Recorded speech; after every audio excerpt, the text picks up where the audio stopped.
Jadi Seksyen 15A bahagian 3 telah memberi penjelasan bahawa Majlis Perwakilan Pelajar ataupun Badan Pelajar diberi autonomi untuk membuat pungutan dan juga menerima wang ataupun sumbangan lain daripada mana-mana individu dan kumpulan. Jadi selaras dengan titah Baginda di-Pertuan Agong yang menitahkan bahawa meluntur buluh biarlah dari rebungnya.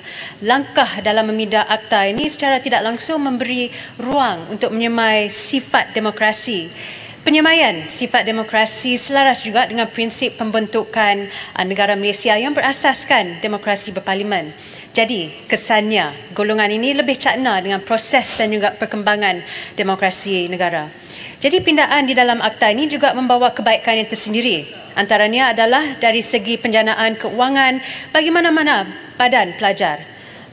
Jadi ia boleh sekaligus mencungkil bakat-bakat terpendam dalam golongan mahasiswa dan mahasiswi dalam mengurus, mengelola dan juga mengembangkan sumber pendapatan persatuan ataupun badan yang disertai mereka.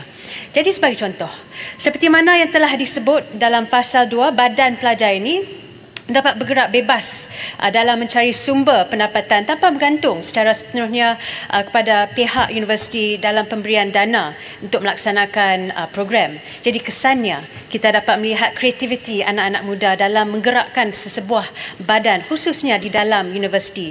Jadi golongan anak-anak kita ini boleh belajar organisasi, mengawal serta merancang serta memimpin sesebuah badan sewaktu di peringkat pengajian mereka.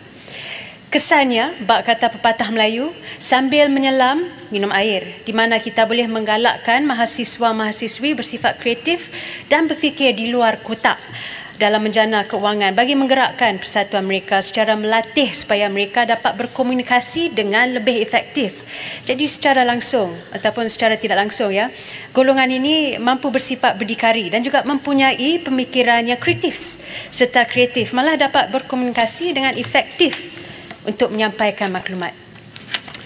Tapi namun begitu, Bukit Bendera dapat mengenal pasti beberapa kesan negatif yang mampu berlaku di masa hadapan sekiranya kita tidak berusaha untuk membaiki akta ini untuk menjadikannya lebih inklusif dan kondusif. Jadi kelemahan pada pindaan ini adalah di mana badan pelajar tidak mempunyai garis panduan ataupun peraturan yang jelas dan selari tentang pungutan dan juga penerimaan wang ataupun sumbangan bagi mana-mana badan pelajar di setiap universiti. Jadi walau begitu, saya berasa bahawa ketiadaan peraturan asas ataupun panduan utama yang jelas mampu juga membuka ruang kepada anasir-anasir negatif seperti salah guna kuasa, penggunaan wang, penyelewengan dan sebagainya.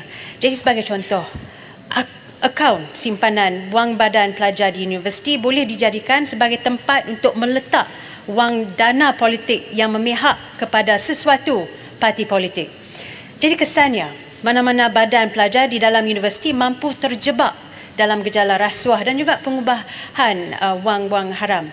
Secara tidak langsung, sifat negatif rasuah dan salah guna kuasa ini didapat, orang kata, didoktrin sejak dari bangku pengajian.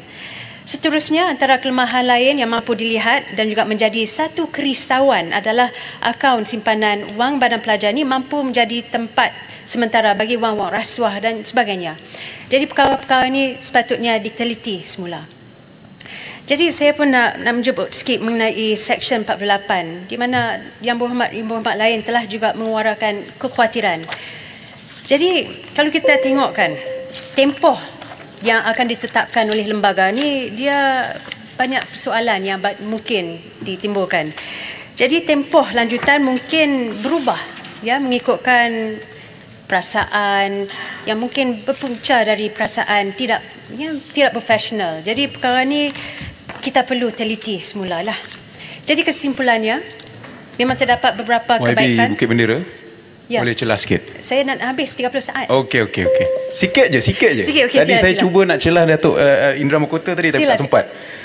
Saya pun nak bangkitkan apa yang telah dibangkitkan oleh Indra Mahkota tadi tentang 4A, cadangan pindaan 4A. Saya fikir kalau pun Menteri nak kekalkan 4A ni, kita boleh mungkin tambah supaya ada pertimbangan lain yang perlu dimasukkan. Maknanya kita nyatakan secara jelas dalam situasi apa kuasa ini boleh digunakan. Itu saja. Terima kasih. Terima kasih Yang Berhormat Bangi, rakan seperjuangan saya. Jadi untuk mengakhiri ya.